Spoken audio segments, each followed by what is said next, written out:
आता काल जी पत्रकार परिषद झाली, जे काही लाईव्ह आपण पाहिलं मनोज जरांगे पाटील यांना, आणि त्या ज्या पद्धतीनं त्यांनी काल सगळी भाष्य केलंय, सगळ्या गोष्टींवर ते बोलले. विशेष म्हणजे मराठा समाजाच्या लोकांनाच ते भांडलेत. ते स्वतः असे म्हटले की आज तुमच्या सोबतच भांडतो.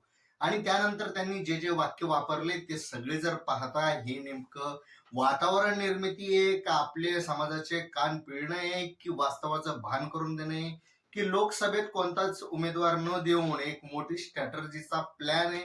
हे सगळे प्रश्न लोकांच्या मनात त्यांच्या त्यांच्या विचारसरणीनुसार उपस्थित राहिले. पण आता आपण एक आपला दृष्टिकोन मांडण्याचा प्रयत्न या व्हिडिओच्या माध्यमातून करणार आहोत.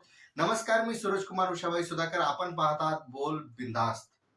आता ही जी कालची जी बैठक होती ती अतिशय महत्वाची होती, कारण प्रकाश आंबेडकर भेटून गेल्यानंतर अनेक चर्चेला उधार आलं होतं. आणि साहजिकच महायुती असेल, महाविकास आघाडी असेल, यांच्या मनामध्ये कुठेतरी भीतीचं वातावरण तयार झालं होतं. कारण हे जर दोघं एकत्र आले, म्हणजे मनोज जरांगे पाटील आणि प्रकाश आंबेडकर जर एकत्र आले, तर सगळं राजकारण हे पूर्णपणे बदलू शकतं. म्हणजे 360 डिग्रीमध्ये सगळं पलटी मारू शकत होतं हे राजकारण.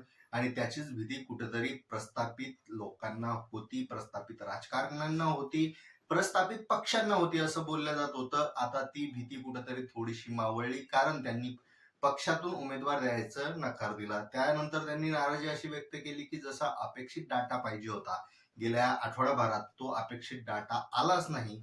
किंबहुना काही जणांनी तर आपापल्या सोयीनं डाटा दिलाय अशी माहिती समोर आली. काही ठिकाणी भांडणं झाले, आणि काही ठिकाणी प्रस्थापित उमेदवारांनाच आपण पाठिंबा द्यायला पाहिजे अशी भूमिका घेतल्या गेली. आणि त्याच्याच विरोधात मनोज जरांगे पाटील यांनी आपली भूमिका मांडली की कधीपर्यंत आपण त्यांच्याच गुलामगिरीत राहणार आहोत.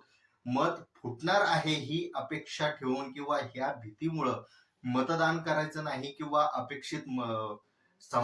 अपेक्षित भूमिकाच घ्यायची नाही, हे कुठेतरी समाजासाठी घातक ठरू शकतं. ही भीतीही त्यांनी दाखवली म्हणजे बोलून दाखवली. आणि विशेष म्हणजे ही जर त्यांनी भूमिका जर आपण लक्षात गेली, हीच भूमिका प्रकाश आंबेडकर यांची आहे. की आता जर त्यांच्यावरही टीका होतीये की तुम्ही जी भूमिका घेतली त्यामुळे मतांची विभागणी होणार आहे. पण जर आपण विभागणीचाच विचार करत राहिलो, तर स्वतः कधी आपण आपल्या स्वतःचा रस्ता, आपल्या स्वतःचा मतदार आणि स्वतःचं राजकीय वर्चस्व कधी स्थापन करू, हाही प्रश्न प्रकाश आंबेडकर आपले विचारतात.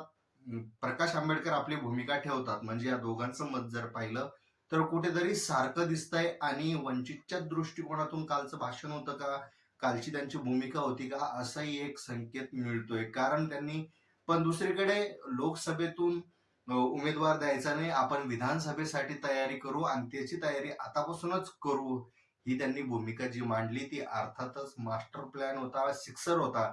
कारण लोकसभेत साहजिकच जर आपण विचार केला तर सगळीकडून त्यांच्यावर एक दबाव तंत्र असू शकतं. प्रत्येक संघटना, प्रत्येक उमेदवार, प्रत्येक गावातील इच्छुक उमेदवार, प्रत्येक जिल्ह्यातील इच्छुक उमेदवार असतील किंवा पक्षांचे नेते असतील, या सगळ्यांचे त्यांना कॉन्टॅक्ट सुरू होते. आणि अशामध्ये जर समाजामध्येच तेढ निर्माण होत असेल तर त्यांनी निवडणूक टाळणं, हा घेतलेला जो निर्णय आहे तो कौतुकास्पद आहे असंही बोललं जात आहे. पण आता जी उभारणी करणे, म्हणजे जवळपास 6 महिने त्यांच्याजवळ वेळ आहे विधानसभेसाठी. आता यात अनेक घडामोडी होऊ शकतात. आणि त्यामुळे विधानसभेपर्यंत त्यांचा एक जो वेळ आहे तो अनेक दृष्टीने महत्वाचा ठरू शकतो. तो वेळ शिंदे फडणवीस सरकारलाही मिळालेला आहे असंही बोललं जातं. आता ह्या वेळेचा सदुपयोग कसा करायचा, या वेळेत प्लॅनिंग कशी करायची, हे अर्थातच त्याचं ठरणार आहे. पण आता सरते शेवटी जर विचार केला तर कालजी त्यांनी एक म्हणजे भूमिका मांडताना एक वाक्य असं बोललं की ज्याला पाडायचंय त्याला पाडा. आणि जे आपल्या आरक्षणा विरोधात बाजू घेत आहे किंवा त्यांनी स्टेटमेंट केलंय, अशा लोकांनाही पाडा.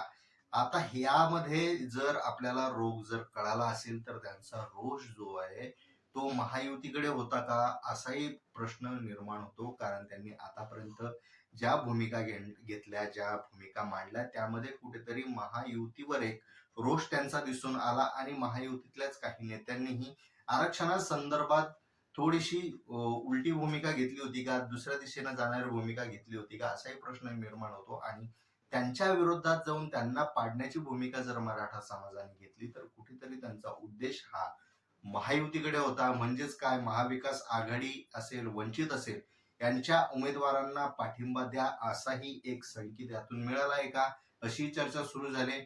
पण आता कालच्या स्टेटमेंटवर आणि आजची जी पत्रकार परिषद झाली बाळासाहेब आंबेडकरांची म्हणजेच प्रकाश आंबेडकरांची, याबद्दल तुम्हाला काय वाटतं कमेंटमध्ये नक्की सांगा.